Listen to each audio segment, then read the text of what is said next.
మహారాష్ట్ర ఎన్నికల ఫలితాలు కమలం శ్రేణుల్లో చాలా ఉత్సాహాన్ని నింపాయి.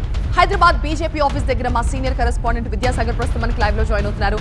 విద్యాసాగర్, ఈ ఫలితాలని తెలంగాణ బీజేపీ ఎలా విశ్లేషిస్తోంది?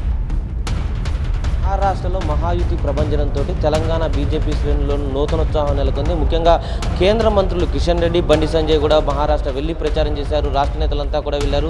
అదేవిధంగా బీజేపీ రాష్ట్ర ఆర్గనైజేషన్ సెక్రటరీగా ఉన్నటువంటి చంద్రశేఖర్ తివారీ కూడా విదర్భలో 32 అసెంబ్లీ నియోజకవర్గాలకు ఇన్ఛార్జిగా ఉండి అక్కడ ప్రభావం చూపడంతో మెజార్టీ స్థానాల్లో విజయదుందుబి మోగించిన పరిస్థితి ఉంటుంది. అదే ప్రభావం మహారాష్ట్ర ఎన్నికల ప్రభావం తెలంగాణ మీద కూడా ఉండబోతున్నట్టు బీజేపీ తెలంగాణ నేతలతో చెప్పుకున్నారు. ప్రస్తుతం మనతో పాటు బీజేపీ రాష్ట్ర ప్రధాన కార్యదర్శి కాసం వెంకటేశ్వర్లు ఉన్నారు. ఏం చెప్తారు? మహారాష్ట్ర ఎన్నికల ఫలితాలు తెలంగాణ మీద ప్రభావం ఉంటుంది అనుకుంటున్నారా? ఏమంచనా వేస్తున్నారు? మహారాష్ట్ర ఫలితాలు కాంగ్రెస్ పార్టీ నిజస్వరూపాన్ని బయటపెట్టినాయి. ముఖ్యంగా రేవంత్ రెడ్డి గారు, డికే శివకుమార్ గారు, సిద్దిరామయ్య గారు ఈ రాష్ట్రాల్లో అంటే కర్ణాటక, తెలంగాణలో చేసినటువంటి నిర్వాహకము, వారు ఇచ్చినటువంటి 6 గ్యారెంటీలు, 5 గ్యారెంటీలు ప్రజలు